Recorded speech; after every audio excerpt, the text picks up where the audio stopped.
श्री स्वामी समर्थ। जय जय स्वामी समर्थ। स्वामींचं नाव घेऊन मी आजच्या ह्या नवीन व्हिडिओला सुरुवात करते।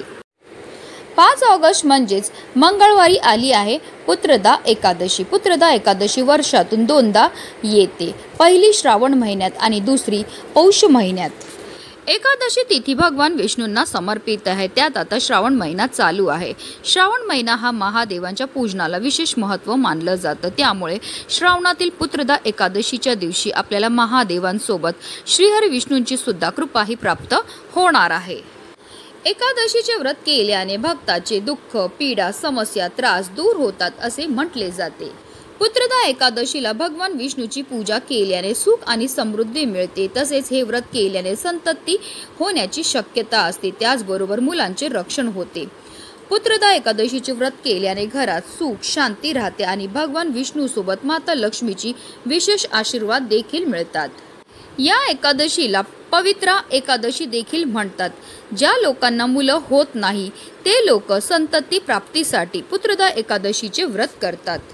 विवाहित जोडप्यांनी एकत्र हे व्रत केल्यास त्यांना लवकर संतती सुख मिळते। याशिवाय भगवान विष्णू स्वतः या दिवशी भक्तिभावाने व्रत करणाऱ्या मातांच्या मुलांचे रक्षण करतात।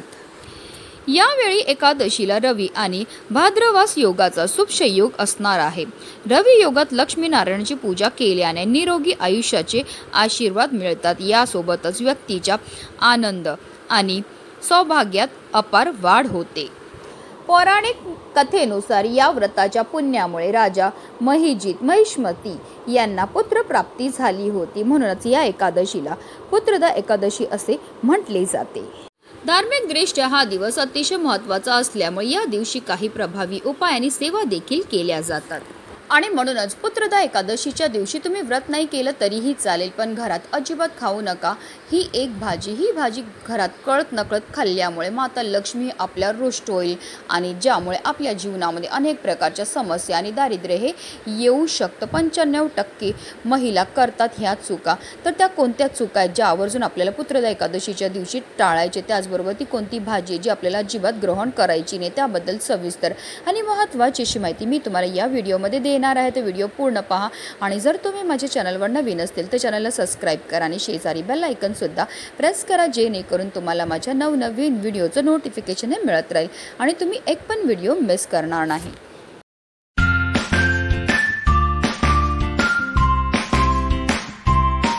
पुत्रदा एकादशीच्या दिवशी आपल्याला ब्रह्ममुहूर्तावर उठायचं। ब्रह्ममुहूर्त हा पहाटे 4:21 पासून 5:01 पर्यंत असणार आहे।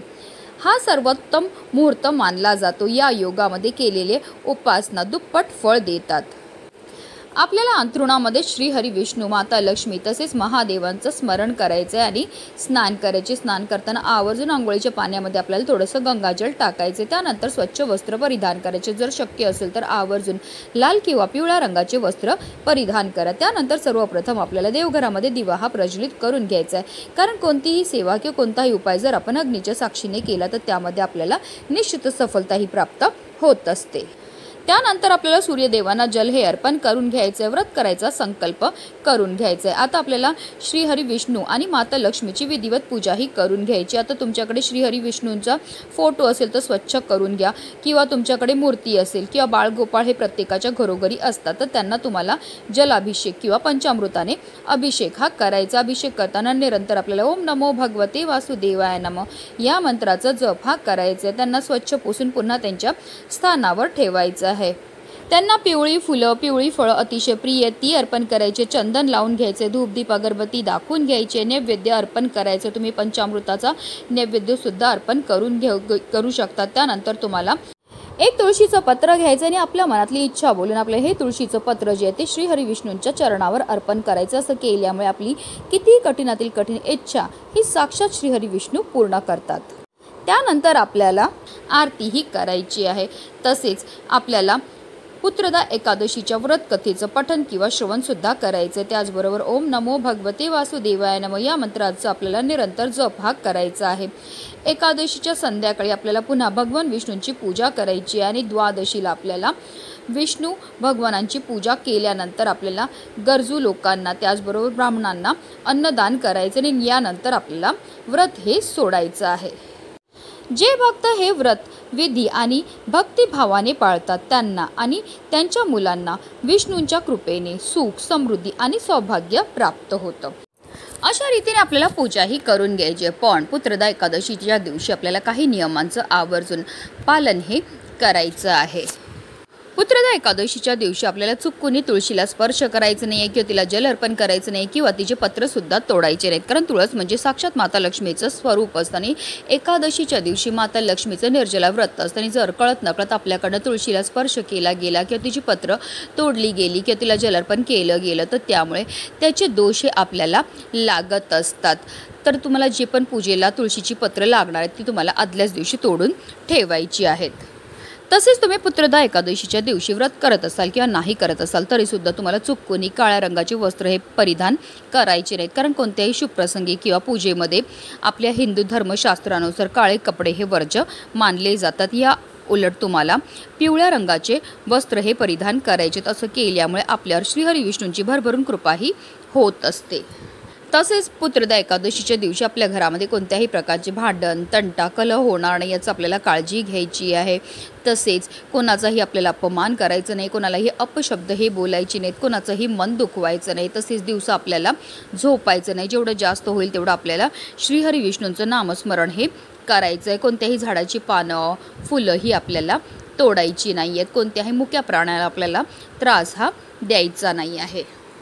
तर या तर चुका आहेत ज्या आवर्जून आपल्याला पुत्रदा एकादशीच्या दिवशी टाळायच्यात। आता जाणून घेऊया ते कोणते पदार्थ आहेत जे आपल्याला चुकूनही पुत्रदा एकादशीच्या दिवशी सेवन करायचे। त्यामध्ये सगळ्यात पहिला पदार्थ म्हणजे तांदूळ। कोणत्याही एकादशीच्या दिवशी तांदळाचं सेवन हे केलं जात नाही किंवा तांदळापासून बनवलेल्या कोणत्याही पदार्थाचं सेवन सुद्धा केलं जात नाही। तसेच पुत्रदा एकादशीच्या दिवशी तुम्ही व्रत करत असाल किंवा नाही करत असाल तरीसुद्धा तुम्हाला मांसाहार हा करायचा नाही, म्हणजे कोणत्याही प्रकारचे मांस, मच्छी, मटण, मदिराचं सेवन हे करायचं नाही आहे। जर कळत नकळत तुमच्या घरामध्ये इतर सदस्यांनी घरामध्ये किंवा बाहेर जाऊन तामसी पदार्थाचं सेवन केलं तर त्यामुळे आपल्यावर श्रीहरी विष्णू रुष्ट होतात आणि त्यामुळे आपल्या जीवनामध्ये अनेक प्रकारच्या समस्यांना आपल्याला सामोरे हे जावं लागू शकतं।